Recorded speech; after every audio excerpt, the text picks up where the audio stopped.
Ya, DPR akhirnya mengesahkan Undang-Undang Cipta Kerja pada Senin sore. Dewan Perwakilan Rakyat mengesahkan rancangan Undang-Undang Cipta Kerja menjadi undang-undang dalam rapat paripurna DPR RI hari ini. Dari 2 dari 9 fraksi menolak Dan ini adalah isinya gabungan fraksi Demokrat yang dari sudah sidang. berlaku sebelumnya, baru kemudian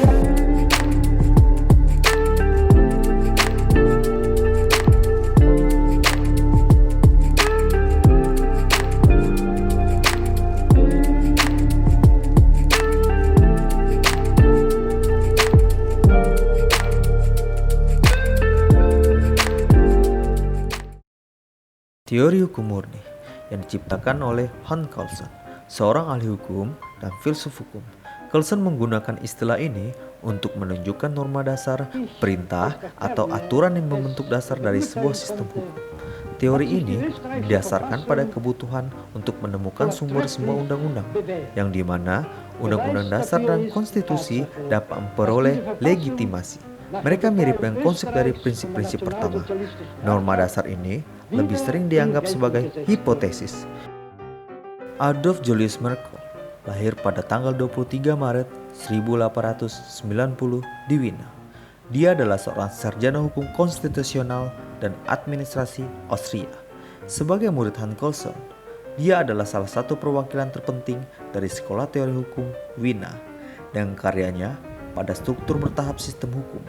Merkl telah memberikan kontribusi yang signifikan terhadap keberhasilan teori hukum murni sebagai bantuan untuk memahami hubungan antara norma-norma sistem hukum. Apa sebenarnya hierarki norma hukum tersebut? Kita pahami bahwa hierarki itu satu pemahaman bahwa norma memiliki struktur susunan di dalam sebuah materi muatan peraturan perundang-undangan ya, yang bisa dipahami, dieksplorasi lebih dalam lagi bahwa berjenjang atau berlapis membentuk sebuah hierarki. Nah, tentu dipahami lebih dahulu apa pengertian peraturan perundang-undangan, karena kita nanti akan membahas hierarki norma hukum. Dalam hal ini lebih khusus adalah hierarki peraturan perundang-undangan. Pengertian peraturan perundang-undangan yang dimaksud di sini adalah keseluruhan susunan hierarki peraturan perundang-undangan yang berbentuk undang-undang ke bawah, yaitu semua produk hukum yang melibatkan peran lembaga perwakilan atau rakyat bersama dengan pemerintah atau melibatkan para pemerintah karena kedudukan politiknya dalam rangka melaksanakan produk legislatif yang diterapkan oleh lembaga perwakilan rakyat bersama-sama dengan pemerintah menurut tingkatannya masing-masing. Jadi norma hukum sebuah negara itu ternyata adalah memiliki sistem norma yang tersusun secara berlapis dalam satu tata susunan yang berjenjang atau hierarki. Dengan struktur susunan yang berjenjang atau hierarkis tersebut, suatu norma bersumber dan berdasar pada norma yang lebih tinggi. Kemudian norma yang lebih tinggi ini bersumber dan berdasar pada norma yang lebih tinggi lagi. Demikian seterusnya sampai ya ke atas ya. Kemudian dia berhenti pada satu norma yang tertinggi yang sumber dan dasar pembentuknya tidak dapat ditelusuri lagi. Nah, mengingat sumber dan dasar pembentukannya tidak dapat ditelusuri lagi, maka norma tertinggi ini di dalam teori Hans Kelsen disebut dengan Grundnorm. Ya, yang ditetapkan terlebih dahulu secara hipotetik atau proposisi yang diterima apa adanya sebagai satu kebenaran aksiomatik, ya. Jadi yang dimaksudkan Grundnorm ini adalah norma yang tertinggi di dalam sebuah norma hukum. Nah, di samping ada hierarki, ya, dan jenis norma hukum negara, maka di dalam struktur susunan hierarki norma hukum yang berjenjang dan berlapis dalam satu susunan yang bersifat hierarkis, maka norma hukum dalam satu negara itu pada realitasnya dalam konsep teori ini, ya, kemudian dikembangkan oleh satu pandangan oleh Harnaski bahwa norma hukum di suatu negara itu dikelompokkan dalam 4 lapis norma hukum. Yang pertama adalah Tat Fundamental Norm, kemudian Tat Grundgesetz, kemudian lapis ketiga Verbalgesetz, lapis keempat Verordnung dan Autonomische Satzung. Masing-masing lapisan ini punya karakteristik sendiri norma hukum yang ada di klasifikasi tersebut. Kita mulai dengan klasifikasi kategori pertama, yaitu Stat Fundamental Norm. Nah, karakteristiknya yang pertama adalah bersifat proposit dan aksiomatis. Yang kedua, norma tertinggi dalam tata susunan norma hukum negara. Kemudian karakteristik yang ketiga, Stat Fundamental Norm ini, peraturan dasar ini merupakan landasan filosofis bagi pengaturan lebih lanjut penyelenggaraan negara. Kemudian menjadi sumber dan dasar bagi pembentukan Stat Grundgesetz, ya. Nah, kalau kita lihat dalam konteks Indonesia, Stat Fundamental Norm ini adalah pembukaan Undang-Undang Dasar 1945, ya, Undang-Undang Dasar Negara Republik Indonesia 1945, yang merupakan pembukaan ini dipahami sebagai kitab hukum, karena di dalamnya ada norma-norma yang bisa kita eksplorasi lebih lanjut di dalam pembukaan Undang-Undang Dasar 1945. Kemudian pada lapis kedua adalah Stat Grundgesetz. Nah, pada lapisan norma yang bersifat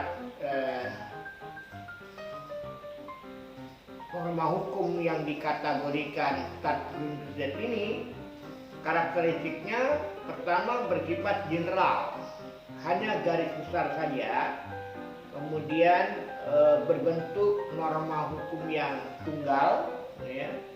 Kemudian di dalamnya juga mengatur aturan mengenai pembagian kekuasaan negara, kemudian aturan mengenai hubungan antar negara dan warga negara, kemudian menjadi sumber dan dasar bagi pembentukan formal legislasi, ya, yaitu nanti norma hukum yang dikategorikan menjadi lapisan ketiga. Nah, ketika lihat konteks Indonesia, ini adalah batang tubuh Undang-Undang Dasar Negara RI 1945, ketetapan MPR, ya, dan Konvensi Ketatanegaraan. Nah, semua ini dikategorikan menjadi Stat Grundgesetz, ya. Kemudian pada level berikutnya yaitu Verbalgesetz. yaitu bersifat spesifik dan rinci karakteristiknya norma hukum yang pada kategori ini. Berbentuk norma tunggal atau bisa berpasangan. Merupakan produk dari kewenangan legislatif dan menjadi sumber dan dasar bagi pembentukan Verordnung Stadjung dan Otonomi Stadjung. Ya, Indonesia dalam konteks Indonesia yang termasuk kategori pemerintah ini adalah undang-undang. Ya. Nah, undang-undang ini tadi kan sumbernya dari bisa dari undang-undang dasar, di mana undang-undang yang menjalankan undang-undang dasar dipahami di ilmu perundangan adalah undang-undang organik. Kalau kita petakan di Undang-Undang Dasar Negara RI 1945 kurang lebih ada 19 pasal yang klausul norma hukumnya terakhir itu materi muatan pasalnya itu selalu ada klausul lebih lanjut diatur dengan undang-undang. Itu ada kurang lebih 19 dari undang-undang dasar sendiri itu bisa melahirkan undang-undang 19 buah ya. Nah, ini di dalam perundangan namanya pasal imperatif. Kemudian lapisan berikutnya adalah Verordnung Stadjung, yaitu peraturan yang bentuknya berdasarkan pada pelimpahan kewenangan atau delegation legislation dari undang-undang atau peraturan di atasnya kepada peraturan yang bersangkutan. Nah, tujuan pelimpahan dari kewenangan pengaturan ini adalah agar ketentuan dalam undang-undang atau peraturan yang di atasnya bisa diimplementasikan, diwujudkan, dijabarkan.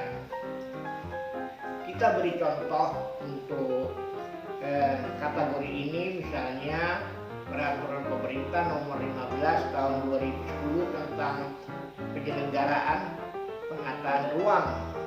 Nah, yang sebenarnya secara materi muatan adalah yang dibentuk berdasarkan pelimpahan kewenangan pengaturan dari beberapa pasal dalam Undang-Undang nomor 26 tentang penataan ruang. Artinya peraturan pemerintah nomor 15 tahun 2010 ini ya hadir karena ada perintah delegation legislation dari Undang-Undang nomor 26 tahun 2007 tentang penataan ruang. Jadi penyelenggaraan penataan ruang lebih lanjut diatur dengan peraturan pemerintah.